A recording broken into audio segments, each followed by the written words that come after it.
Narito tayo ngayon upang matunghayan ang talaga namang nag-iinit at latest issue ni Ate Erica.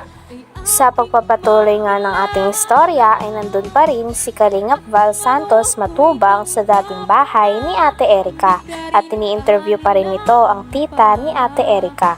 Ayon naman sa tita ni Ate Erica ay nag-iba na daw talaga ang ugali ni Ate Erica pati na rin ang kanyang ate simula mahawakan daw nila ang pera na itinulong sa kanila ni Sir Jun A.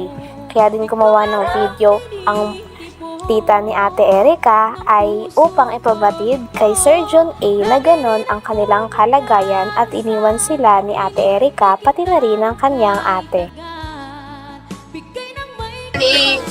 Yung kagaya po ng dati na ano po kami damay-damay pag ganyan nagkakaproblema kay mama. Pero sila po kasi nagpahawak sila sa pera, nag-iba yung ugali nila. Dumating yung pera ni Sir John A. Naakala ni Sir John A. magbibigay ng pagbabago sa buhay naman ng mga bata na yan. Pero hindi naman pala. Lalong napasama. Lalong lumala. Sila nga ang... Mas maigi na rin po na mapanood rin po ito ni Sir John A. Yung nangyayari po dito sa amin. Talagang magka-Diyos siya, makatao. Dapat Alam ko po magdulong pag lagi pong nagdadasal po. mabait yun? Mabait po yun. Sige na eh. Okay. Baka di niya alam ang nangyayari. Sabi pa ng tita ni Ate Erica ay nais lang daw talaga nila ng tahimik na buhay. Ayaw na daw nila sana makipag-away ngunit hindi na matiis ng tita ni Ate Erica ang mga maling impormasyon at paninira na binabato sa kanila. Kaya kung may gusto man daw sila ngayon, ayon daw sana ay manahimik na ang mga tao na nagsasabi ng masama sa kanila at mga wala namang katotohanan. Kaya naman nag-video na din ang tita ni Ate Erica para sabihin daw ang totoo nang sa ganon ay matigil na ang mga maling impormasyon na paratang sa pamilya ni Ate Erica dahil hindi naman daw ito totoo. Nais na lang talaga ng pamilya ni Ate Erica ng tahimik na buhay at wala na ring gulo. Kaya nais din nilang tumahimik na ang mga tao na nagsasabi sa kanila ng masama. Alam mo na ang mata mo. Kaya mo na at nasa likod mo kami ang tungtulinga kung may mga reklamo. Ayusin po natin. Tahimik na buhay. Gusto lang po namin, Kuya Bal, manahimik na po sila. Kasi hindi naman po ako magbibideo ng ganyan kung wala kayong binabato sa akin. Inaano ko lang po yung katotohanan. Hindi po yung mali. Meron kami na ito sila dito. Masaya kayo lahat. Ngayon parang wala na nagbago na lahat. Kahit nasa mga anak ko. Nandun sila lahat. Sama-sama. Ngayon parang iba na. Iba na dahil sa pera. Gusto ko tahimik na po. Kaya muna at ayusin natin lahat yan ha, yung mga bagay na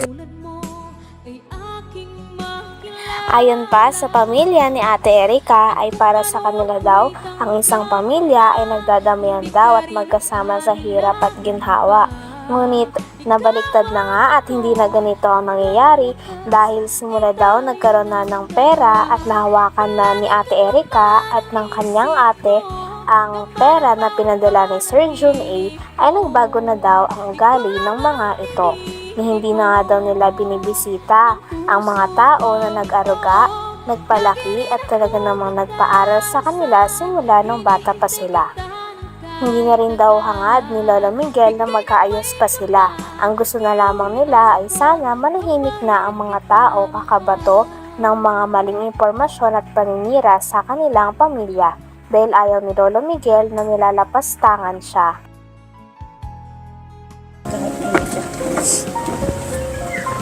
kaya muna at ayusin natin lahat yan ha, yung mga bagay na ito. So pagka hindi maayos. Pangit naman hindi maayos ang buhay nindo. Sa ibang tao, sino ba ang magdadamay yan? Hmm. Kaya naman, ako'y wala na.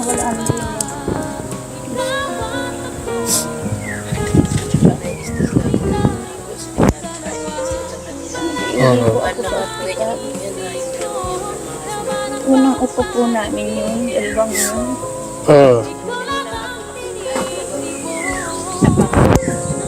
Ang mga apo naman ako malibili. Nay, apo ba, ano yan? Sila Erika ba sila may apo niyo sa panganay yun? Okay. So, sila yung mas nakatanda. Apo. Dahil sa problema na ito sa pagitan ni Ate Erika at ng kanyang pamilya, ay sabi nga din ni Kalingap Val Santos Matubang na handa daw siya na solusyonan ng ito. Kaya naman tinatanong niya at patuloy niyang ini-interview ang pamilya ni Ate Erika nang sa ganon ay malaman niya pati na rin ng mga tao ang tunay na side o ang hinaing ng pamilya ni Ate Erika sa kanya. Hangad pa din naman ni Kalingap Val Santos Matubang na maayos daw ang away na ito sa pagitan ni Ate Erika at ng kanyang pamilya. Dahil kahit anong mangyari ay hindi maalis ang katotohanan na lahat sila ay isang pamilya at magkakadugo lamang. Kaya pangit lang din na nag-aaway sila dahil sa pera at matatapos ang kanilang koneksyon dahil lamang dito. Sabang tao na dumikit mula sa inyo. Yan ang problema doon. Sige na ya.